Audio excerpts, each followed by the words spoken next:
Hola, en este video estaremos hablando sobre un tema muy importante, el cual es el campo escalar y campo vectorial.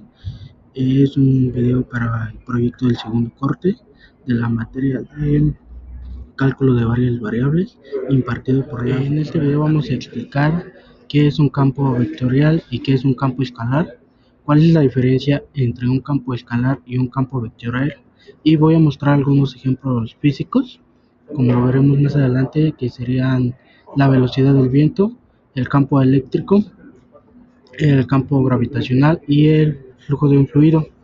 Después resolveremos un pequeño ejercicio paso a paso explicado para resaltar este tema, y finalizaremos con nuestra conclusión. En este caso nos encontramos con nuestra primera pregunta, ¿qué es un campo? Primero debemos de entender que la palabra campo en matemáticas y física es algo totalmente diferente. Y bueno, un campo es una función que asigna información a cada punto del espacio. Por ejemplo, imaginemos que tenemos un mapa y en cada punto anotamos la temperatura. Esto significa que cada punto del plano le corresponde un cierto valor, en este caso un cierto grado de temperatura. Eso es un campo. Dependiendo del tipo de información que asignemos, el campo puede ser ya sea escalar. Ahora voy a explicar con más detalle qué es un campo vectorial, porque esta es la parte más importante de nuestro tema. Primero recordemos que un campo es una función que depende de la posición. Eso significa que el resultado cambia dependiendo del punto donde nos encontremos. En un campo vectorial el resultado no es un número, sino es un vector. Y para esto debemos de recordar qué es un vector. El vector es una cantidad que tiene dos características principales, viene siendo la magnitud y dirección. La magnitud nos dice qué tan grande es el vector, mientras que la dirección nos dice hacia dónde apunta. Entonces, cuando hablemos de un campo vectorial, estamos diciendo en cada punto del espacio existe una flecha diferente. Como lo podemos observar aquí en nuestra presentación, tenemos su representación del campo vectorial. En este caso nos indica una F con una flecha hacia el lado derecho. Por ejemplo, si necesitamos la función, como nos dice en el ejemplo, f de xy, que va a ser igual a p de xy y q de xy. Esto significa que el campo tiene dos componentes. El primer componente en pxy indica cuánto se mueve el vector en el eje horizontal. Bueno, en nuestro segundo componente, que sería q de xy, nos indica cuánto se mueve en el eje vertical. Ambos componentes dependen de la posición. Esto nos quiere decir que si cambiamos el punto, el vector también cambia. Por ejemplo, si evaluamos un campo en específico, obtenemos un vector concreto. Si evaluamos otro campo diferente, el vector puede cambiar tanto como la dirección como con el tamaño. Eso es lo que hace interesante a los componentes vectoriales. Nos describen cómo cambian un fenómeno en todo el espacio. Otra forma de entenderlo es si imaginamos un plano lleno de flechas. Cada flecha representa el comportamiento del fenómeno en ese punto específico. Algunas flechas nos pueden, más bien, algunas flechas pueden ser más largas, lo que nos estaría un campo escalar. Un campo escalar es una función que asigna un número real a cada punto. Por ejemplo, esta función puede representar temperatura en cada punto. Por ejemplo, xy, obtendremos un número. Lo importante es que lo que solo tiene es magnitud. En este caso, como en el caso anterior, encontramos lo que viene siendo magnitud y dirección, mientras que en este punto escalar solamente encontraremos un punto que sería nuestro punto de magnitud. En el siguiente punto vamos a comparar directamente qué es un campo escalar y qué es un campo vectorial. La primera diferencia que encontramos es el tipo de información que nos dan, mientras que un campo escalar asigna un número real a cada punto del espacio. Ese número puede representar ya sea temperatura, presión, altura o incluso densidad. El siguiente campo que veremos es el campo vectorial, que asigna un vector, es decir, es una cantidad que tiene dirección y magnitud. Otra diferencia importante que podemos notar es el cómo se escribe en una representación matemática, ya que el campo escalar se suele escribir como una función. Este ejemplo podría ser de f, x, y, mientras que el campo vectorial se escribe como un vector con componentes. Por ejemplo, puede ser de f, x y y va a ser igual a p de x y q de x y y. También puede cambiar la forma en que los pueden representar hablando gráficamente. Un campo escalar suele representarse con colores o curvas de nivel, por ejemplo en un mapa de temperatura. En cambio, un campo vectorial se representa con flechas. Cada, sí, cada flecha nos indicaría una dirección y la intensidad del fenómeno. Bien, ahora que vemos las principales diferencias de nuestros dos tipos de campo, veremos algunos ejemplos físicos. Como lo podrán notar, aquí nos están indicando un ejemplo de velocidad del viento. Este suele ser un gran ejemplo para el campo vectorial, ya que cada punto del mapa el viento tiene una rapidez, pero también tiene una dirección específica. Por ejemplo, no es lo mismo un viento que va a 20 kilómetros por hora hacia el norte que un viento que va a 20 kilómetros hacia el sur, pero necesitamos un vector para describirlo. Por ejemplo, aquí cada flecha representa el comportamiento del viento, es decir, podemos encontrar flechas que vayan hacia la izquierda, hacia la derecha, que nos indicarán hacia dónde va el viento. Bien, para continuar, tenemos nuestro segundo ejemplo físico, que sería el campo eléctrico. El campo eléctrico representa la fuerza que necesita una carga positiva en cada punto del espacio. En cada punto existe una dirección en la que la carga sería empujada o atraída. Además, la intensidad del campo puede cambiar dependiendo de qué tan cerca esté la carga generadora.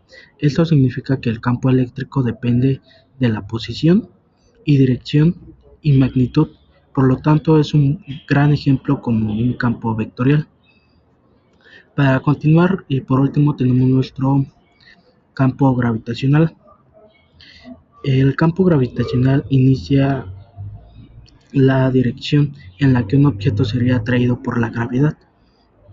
Por ejemplo, cerca de la Tierra los vectores apuntan hacia el centro del planeta, mientras que más cerca estemos del planeta, mayor es la intensidad del campo.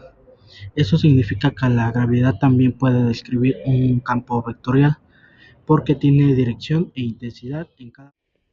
Bueno, ahora nuestro siguiente paso sería resolver nuestro ejemplo, que en este caso sería que vamos a evaluar un campo vectorial en un punto. Como se puede observar, sea el campo vectorial, que aquí en el ejemplo nos indica que es de f de x y y, que va a ser igual a 2x menos y de x más 3y. En este ejemplo se nos pide encontrar el vector en el punto 1, 2, calcular su magnitud e interpretar su resultado. Como el primer paso vamos a identificar los componentes, como lo había mencionado anteriormente. Tenemos que nuestro primer componente va a ser P de XY, que va a ser igual a 2x menos y, mientras que nuestro segundo componente va a ser Q de XY, que va a ser igual a x más 3y. Esto significa que el vector tiene una parte horizontal y otra parte vertical. La parte horizontal depende de la expresión 2x menos y, mientras que nuestra parte vertical depende de la expresión x más 3y. Como nuestro paso número 2 vamos a sustituir el punto 1, 2. Esto significa que x va a ser igual a 1 y y va a ser igual a 2. En nuestro primer componente tendríamos p de 1, 2, que va a ser igual a 2 de 1 menos 2. Multiplicamos y nos daría 2 menos 2 y tendremos un resultado igual a 0. Entonces aquí nos quiere indicar que nuestro componente horizontal es igual a 0. En nuestro segundo componente realizaremos los mismos pasos, que quedaría de la siguiente manera: q de 1, 2, que va a ser igual a 1 más 3 de 2. Multiplicamos y nos quedaría de la siguiente manera, que sería 1 más 6. Resolvemos esta suma, que sería igual a 7. Esto quiere decir que nuestro componente vertical es 7. Como paso 3 vamos a escribir el vector resultante, que sería de f, que va a ser igual a 1 de 2, que va a ser igual a 0 de 7. Esto significa que el punto 1, 2 en el campo tiene un vector que no se mueve horizontalmente, pero sí hacia arriba. Como nuestro paso número 4 vamos a calcular su magnitud del vector. La magnitud del vector AB se calcula con la siguiente fórmula, que sería f, que va a ser igual de raíz de a la 2 más b a la 2. Sustituyendo nuestros valores que tenemos, vamos a tomar a como 0 y a b como 7. Entonces, sustituyendo nuestra fórmula, quedaría de la siguiente manera: f raíz de 0 a la 2 más 7 a la 2. Esto nos daría un resultado de raíz de 49. Resolviendo nuestra raíz de 49, sabemos que nuestro resultado va a ser igual a 7. En nuestro último paso de la interpretación del resultado, el resultado de 0,7 significa que el vector apunta completamente hacia arriba. No tiene un componente horizontal porque su valor en x nos dio 0. Su magnitud es 7, lo que indica que la intensidad del campo en ese punto es de 7 unidades. Si este campo representa, por ejemplo, velocidad del viento, significa que en el punto 1,2 el viento sopla verticalmente hacia arriba con una intensidad de 7. Bueno, y ya para finalizar este video, tenemos nuestra conclusión, que tenemos que un campo es una herramienta matemática que nos permite describir cómo cambia una magnitud dependiendo de la posición en el espacio. Cuando esa magnitud representa únicamente un número, como la temperatura o la presión, en cambio, cuando además de la magnitud necesitamos conocer la dirección que actúa, estamos frente a un campo vectorial. Si no es el caso, nos encontraremos frente a un campo. Los campos vectoriales son fundamentales para describir fenómenos físicos reales, como el viento, el campo eléctrico y el campo gravitacional, ya que en todos estos casos es necesario conocer tanto la intensidad como la dirección del fenómeno en cada punto. Comprender la diferencia entre campo escalar y campo vectorial nos permite analizar de manera más completa y precisa cómo se comportan estos distintos sistemas o campos en la física y en las matemáticas.